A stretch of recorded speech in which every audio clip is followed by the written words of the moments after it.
오늘 성경 말씀은 누가복음 10장 25절에서 37절입니다. 한때 많은 기독교인들에게 입소문으로 전해져 읽혀진 책이 있습니다. 바로 이어령 교수의 지성에서 영성으로 라는 책입니다. 이 지성에서 영성으로라는 책은 제목에서 어느 정도 느낄 수 있듯이 대한민국 최고의 지성인인 이어령 교수가 영성으로 바뀌어가는 이야기를 쓴 책입니다.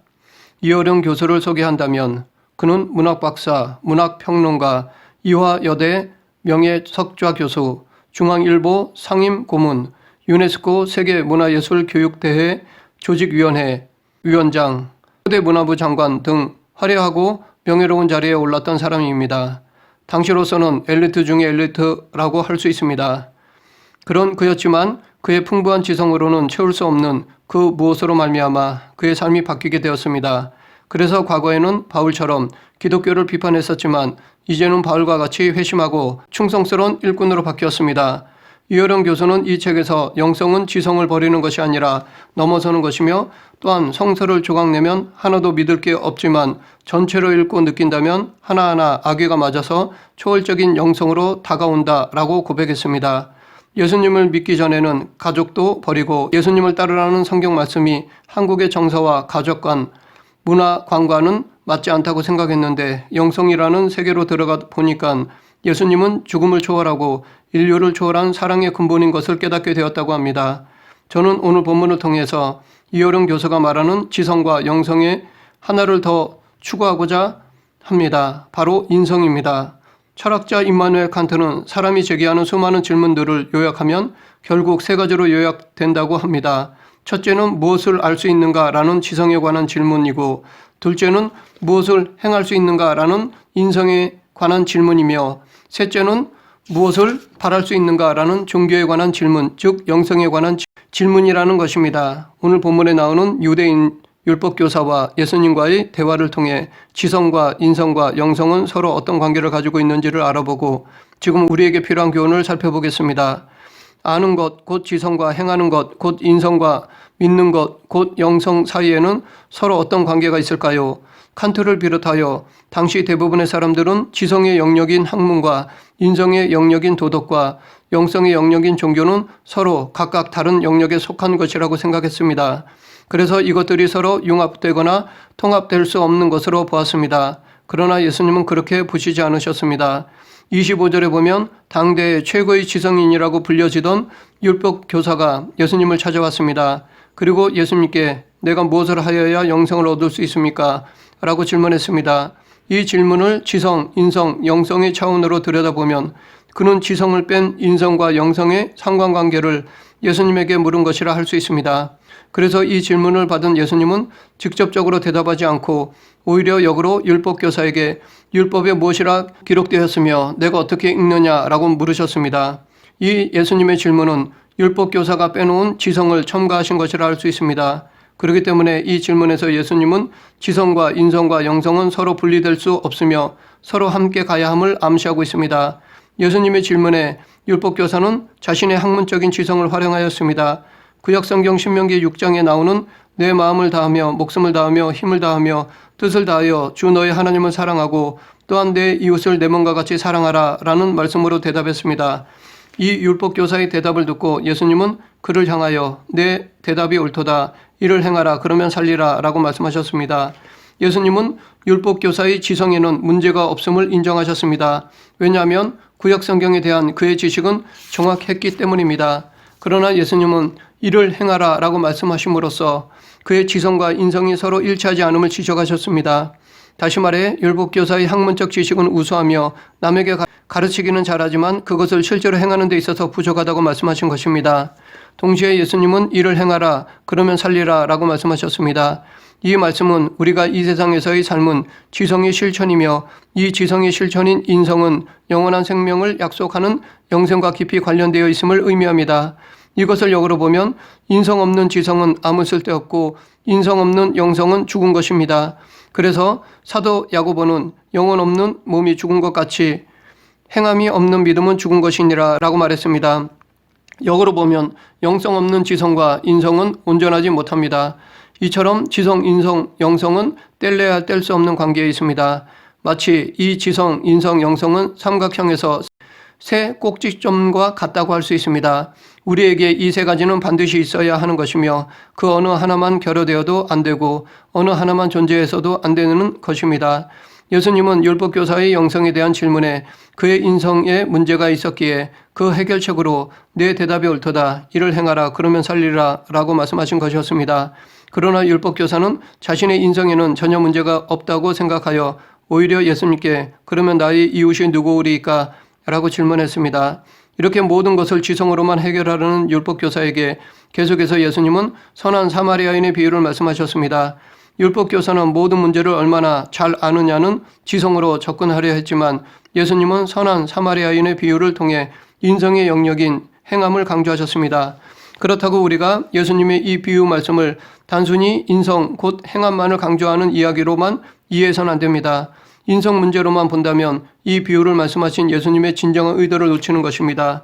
만일 예수님께서 유대인 율법사에게 인성 곧 행함만을 강조하시길 원하셨다면 선한 사마리아인을 등장시키기보다는 선한 유대인을 등장시켜야 했을 것입니다. 왜냐하면 예수님 당대의 유대인과 사마리아 사람은 서로 상종조차도 하지 않는 원수관계에 있었기 때문입니다. 유대인들이 사람으로 여기지 않는 사마리아 사람을 모범적인 모델로 제시하는 것은 상상조차 할 수 없는 일이었기 때문입니다. 상식적으로도 상대방으로 하여금 좋은 행동을 이끌어내기 위해서는 상대방에게 호감을 줄 수 있는 좋은 모델을 제시해야 합니다. 예수님 당대에 잘 알려진 수사학 교과서에 보면 상대방에게 호감을 줄 수 있는 좋은 모델을 제시할 때 좋은 동기유발을 일으킬 수 있지만 상대방에게 혐오감을 줄 수 있는 나쁜 모델을 제시하면 아무리 그 모델의 행동이 옳다 하더라도 자발적인 동기유발을 불러일으킬 수 없다고 적혀 있습니다. 이 말은 지금 이 시대에도 마찬가지입니다. 그렇기 때문에 예수님의 비유에서 사마리아인의 행동이 아무리 옳은 행동이라 하더라도 율법교사에게 좋은 호감을 주지 못할 것은 뻔한 것이었습니다. 우리는 이것을 율법교사의 대답에서 유추해 볼 수 있습니다. 예수님이 내 생각에는 이 세 사람 중에 누가 강도 만난 자의 이웃이 되겠느냐 라고 질문하시자 율법교사는 자비를 베푼 자니이다 라고 대답했습니다. 절대로 사마리아인이라고 하지 않았습니다. 만일 예수님께서 선한 사마리아인이 아니라 선한 율법사가 강도 만난 유대인을 도와준 이야기를 하셨거나 선한 유대인이 강도 만난 사마리아 사람을 도와준 이야기를 하시고 나서 그와 같은 질문을 던졌다면 율법교사는 자신 있게 바로 그 율법사입니다. 아니면 바로 그 유대인입니다. 라고 대답했을 것입니다. 왜냐하면 예수님께서 영웅적인 모델로 제시한 사람들이 율법교사에게 호감을 불러일으키는 사람들이기 때문입니다. 그러나 예수님은 당대 유대인들이 개나 돼지처럼 간주하여 공예배 때에 서슴없이 저주까지 했던 사마리아인을 이야기의 주인공으로 등장시켜 그가 제사장이나 레위인조차 도외시했던 강도 만난 유대인을 도와주는 이야기를 하였을 때 호감은커녕 오히려 율법교사로서의 자존심까지 상하게 했을 것입니다. 그래서 그는 사마리아 사람이라는 언급을 하지 않으려고 했던 것입니다. 그런데 당시 예수님은 율법교사를 비롯하여 유대인 청중들에게 그들이 개나 돼지같이 여기는 사마리아 사람으로부터 도움을 받은 유대인의 이야기를 하셨을 때 당신이 하신 이 비유가 사람들에게 호감은커녕 오히려 그들의 자존심을 상하게 할 것이라는 사실을 모르시지 않았을 것입니다. 예수님은 이 선한 사마리아인의 비유를 하면 유대인들이 어떤 감정으로 어떻게 반응할 것인지 다 알고 계셨습니다. 그렇기 때문에 예수님은 그들의 반응이 좋지 않을 것을 알면서도 의도적으로 선한 사마리아인의 비유를 하신 것이라 할 수 있습니다. 그러면 왜 예수님은 의도적으로 유대인들이 극도로 싫어하는 사마리아 사람을 주인공으로 등장시켜 유대인을 도와주는 이런 비유를 하셨을까요? 예수님께서 의도적으로 이런 비유를 하신 목적은 예수님의 이야기를 단순히 불쌍한 사람을 도와주어야 하는 인성에 관한 이야기로만 듣지 않게 하기 위해서였습니다. 예수님이 의도적으로 사마리아인을 등장시킴으로 율법교사에게 인성, 이상의 것, 곧 영성이 필요하다는 것을 말하는 것입니다. 우리가 자주 말하는 불쌍한 사람을 도와주어야 한다, 원수까지도 사랑해야 한다 라는 것은 우리의 지성으로 얼마든지 말할 수 있습니다. 그리고 우리의 인성으로 얼마든지 그것을 행할 수 있습니다.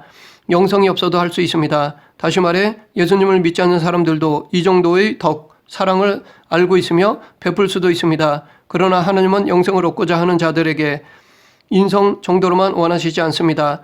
그에게 영성, 즉 믿음을 더 요구하신다는 것입니다.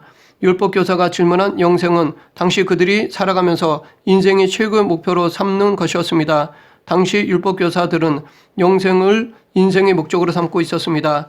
그들은 샬롬을 추구했고 하나님 나라를 소망했습니다. 그래서 이 영생이라는 말은 샬롬 혹은 하나님 나라와 동일한 말로 볼 수 있습니다. 그런데 예수님께서 말씀하신 하나님 나라의 비유를 보면 샬롬이나 하나님 나라가 이 땅에 도래할 때 이 세상에서 통용되는 질서와 구조와 사상이 근본적으로 바뀐다고 말씀하고 있습니다. 즉 영생, 샬롬, 하나님 나라는 나 중심에서 너 중심으로 바뀌고 포도원 비유에서 말하고 있듯이 앞선 자가 나중되고 나중된 자가 앞서고 잔치집 비유에서 말하고 있듯이 인종과 신분과 성과 학벌 같은 장벽들이 모두 무너진다는 것입니다. 실제로 영생, 샬롬, 하나님 나라이신 예수님은 이 땅에 오셔서 눈먼 자를 보게 하시고 문둥병 자를 고쳐주시고 앉은 병이를 일으키셨으며 죽은 자를 살리시고 가난한 자에게 복음을 전파하셨습니다. 그리고 우리를 위해 자신의 생명까지 십자가에서 희생하심으로 영생과 샬롬과 하나님 나라의 실체를 보여주셨습니다.